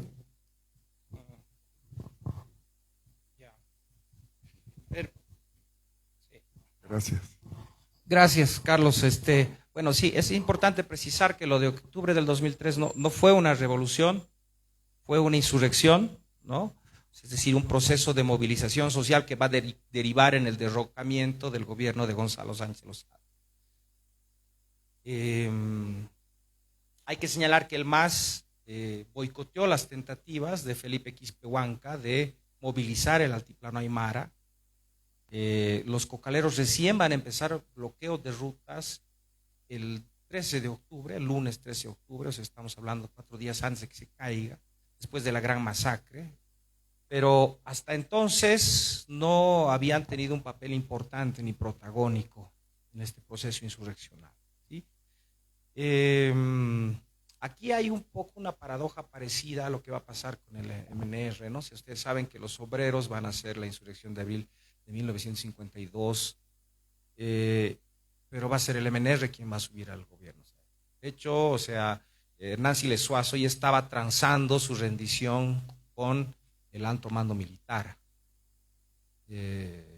Estaba transando, estaba negociando, hasta que se entera de que los obreros estaban derrotando al ejército. Y ellos se suben sobre esa ola. Varios testimonios en Oruro, por ejemplo, no sé, los obreros derrotan a los militares, a los carabineros, e inmediatamente están viniendo los políticos del MNR repartiéndose los cargos de la prefectura. ¿Sí? El MAS no hizo la insurrección de octubre del 2003, ¿sí? Aunque sí va a legitimar su ascenso al gobierno como una revolución, ¿sí? Y va a legitimar su gobierno y su régimen como un cambio revolucionario, ¿sí? A ver, es importante indicar acá que hubo podríamos decir, un proceso insurreccional. Se derribó a la antigua estructura del poder, ¿sí? Esto que yo llamo, o sea, la gente decente, fue derribada del gobierno por métodos insurreccionales. Eso sí eran métodos revolucionarios. El MAS sufre al gobierno por la vía de las urnas, ¿sí? Manteniendo en sus fundamentos la propia estructura del Estado. ¿Ya?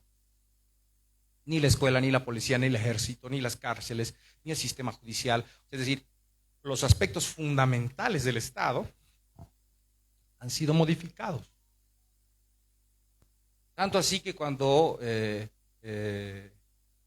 viene el golpe de 2019, o sea, es un sector del Estado que derriba al gobierno de Evo Morales y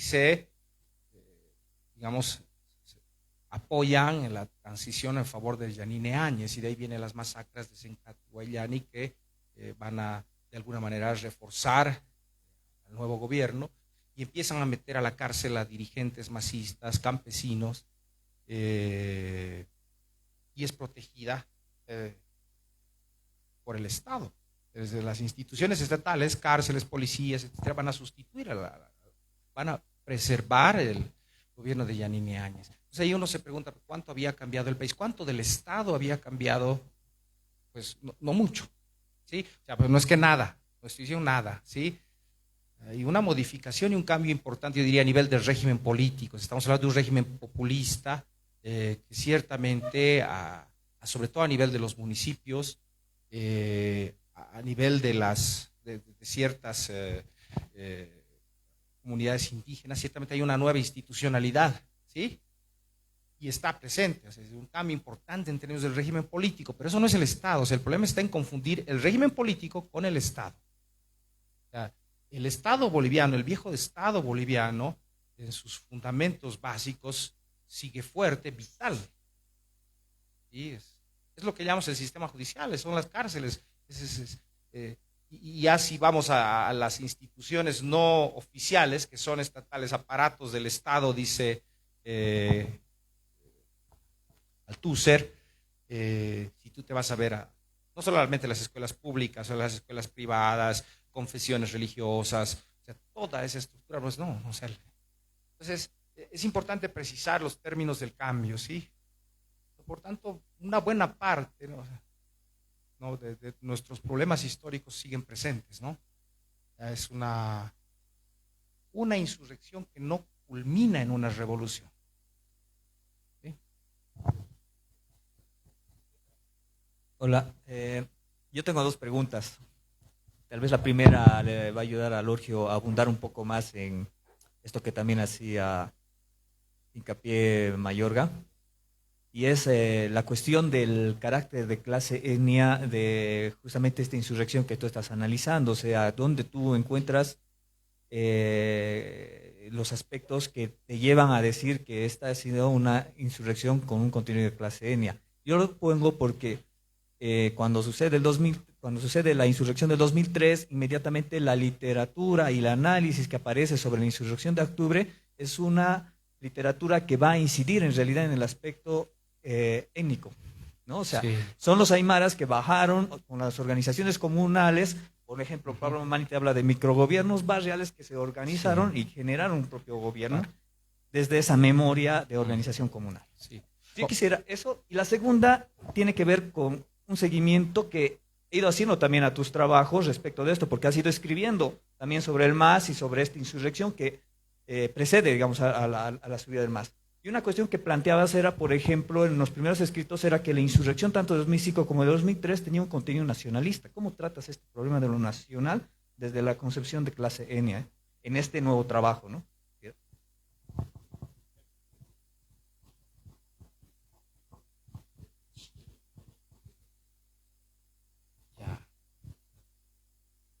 Te agradezco porque es algo que ya no pude concluir, lo había prometido en mi exposición.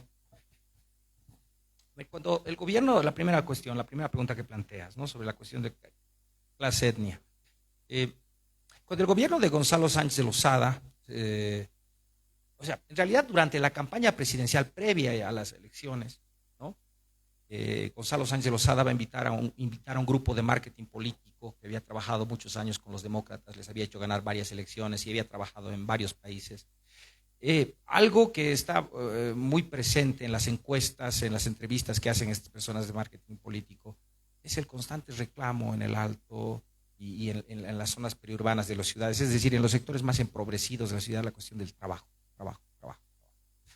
Es algo que aparecía un reproche, un reclamo constante, ¿no? O sea, era el trabajo.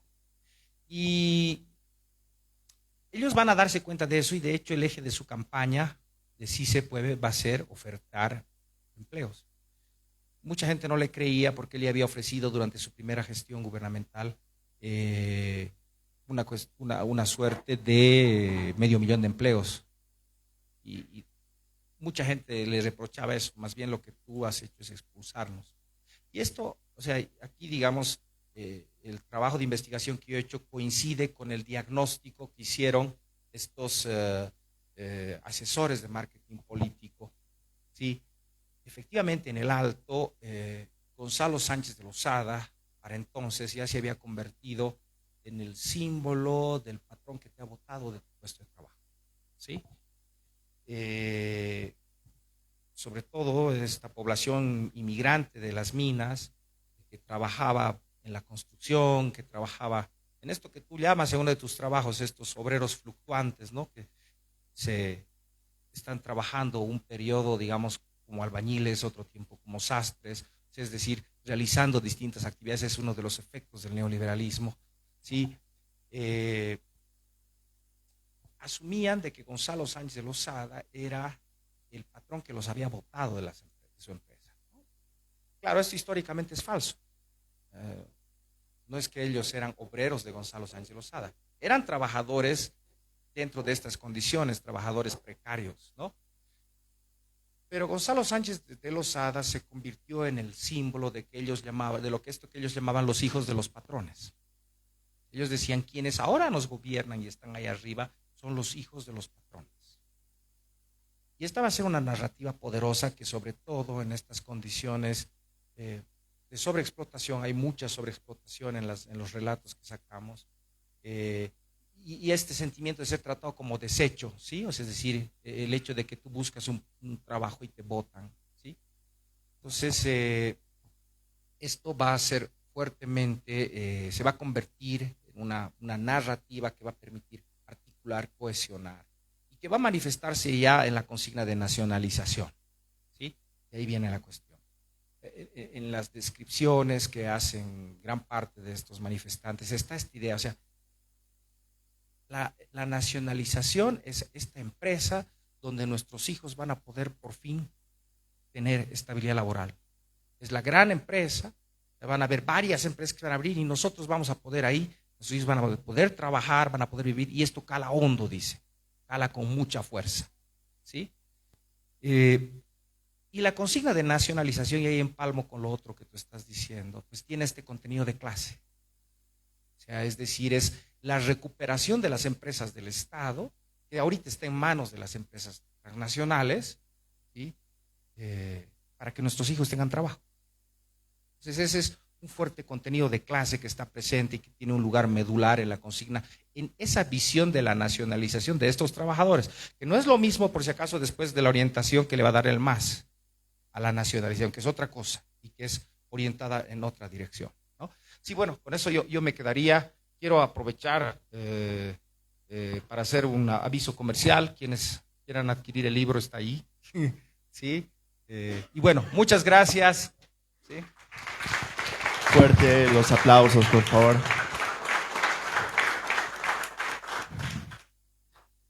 Como Colegio de Politólogos de Cochabamba, estamos impulsando estos espacios de difusión, estos espacios donde el conocimiento y las ideas puedan difundirse.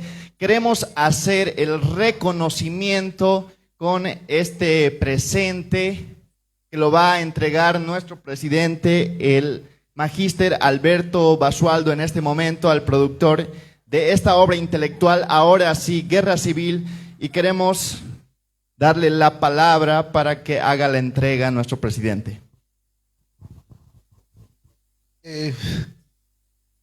Quiero agradecer también a la doctora Tania Ayón. Mil disculpas, no lo pude ver. Muchas gracias por venir igual. Es nuestra docente de nuestra Facultad de Ciencias Jurídicas y Políticas. Fuerte aplauso, por favor.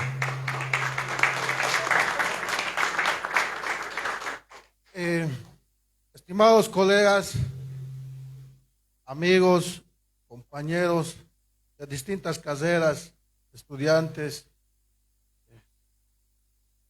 profesionales y más que todo colegas politólogos, es muy importante compartir ideas, ¿no? Es muy importante publicar un libro. Es muy importante revisar un libro. Es muy importante hacer investigación de manera crítica y más que todo analítica. En ese sentido, quiero agradecer a cada uno de ustedes.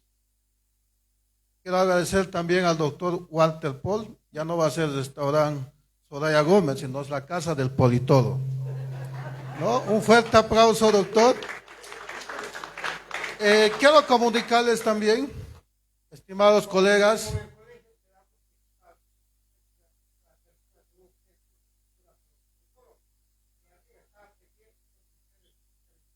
muchas gracias, doctor. Quiero comunicarles también, estimados colegas, aprovechando este tiempo de agradecimiento, Las puertas ya están abiertas, ya contamos con una oficina propia del Colegio de Politólogos. La oficina está en Loquendo, esquina Bolívar, edificio Tosico, planta baja 106. Pues las puertas están abiertas para cada uno de ustedes. Si hay algunas sugerencias que debatir o compartir ideas, bienvenidos, vamos a recibirlos con todo gusto. En ese sentido, estimados colegas, quiero agradecer al doctor Lorgio Orellana Young, que ha sido hija de nuestra docente Tania Young, ¿no? Hijo, ¿no? En ese sentido, quiero, doctor, en nombre del directorio, aquí presente, secretario general, el primer vicepresidente, secretario de Deportes y toda la mesa directiva presente. Doctor, de todo corazón, muchas gracias y gracias por aceptar la invitación de la presentación de su libro.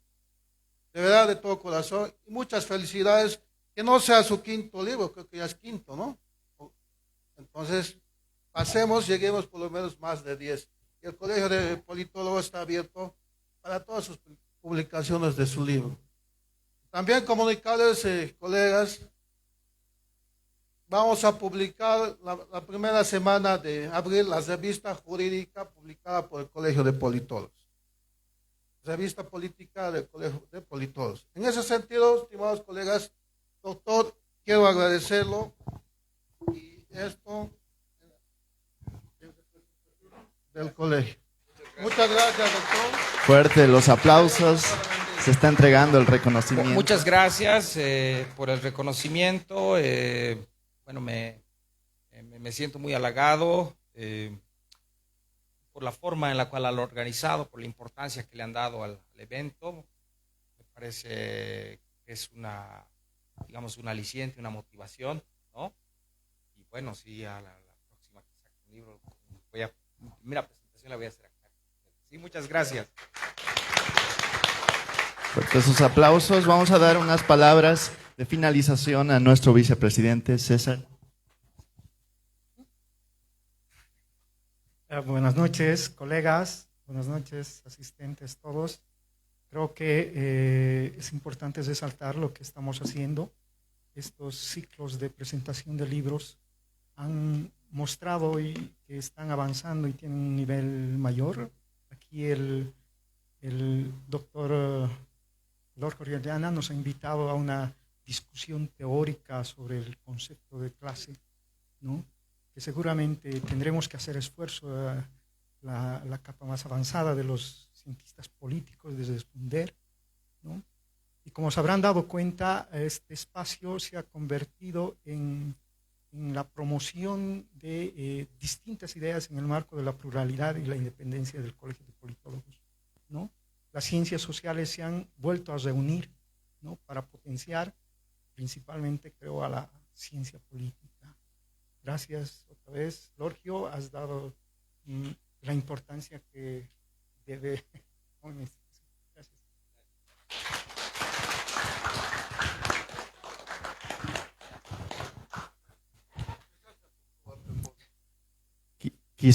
Quizás, y agradecemos ciertamente el ambiente, Soraya Gourmet, al doctor Walter Paul Salinas, que quizás tiene unas palabras también para esta ocasión. Vamos a cederle la palabra, claro que sí. Bueno, señor presidente, quiero agradecerles por su presencia a todos ustedes. Cuando estudiaba Ciencias Políticas en Madrid, había un lugar parecido a este donde íbamos y hacíamos debates, presentaciones de libros, y siempre tenía idea de hacer algo parecido. Y afortunadamente estamos concretando eso. Todos los jueves tenemos presentaciones de libros, presentaciones de posiciones. La semana pasada, hace algunos días, tuvimos presentación, por ejemplo, de encuestas de un grupo de politólogos de Santa Cruz que hicieron una encuesta, ¿no es cierto? Entonces, esto está al servicio de todos los cientistas sociales. Por esa razón, ya les he dicho, arriba está ya la disposición de instalar ahí un lugar donde haya bastantes libros, donde puedan venir ustedes a leer, trabajar, hay internet, todo lo que necesitan. Eso porque hay que hacer un servicio a la sociedad. Y este es, para mí, un instrumento que nos va a permitir vislumbrar un mejor futuro para para nuestra sociedad. Muchas gracias. Gracias a los compañeros. Muchas gracias. Fuerte los aplausos para el doctor Paul.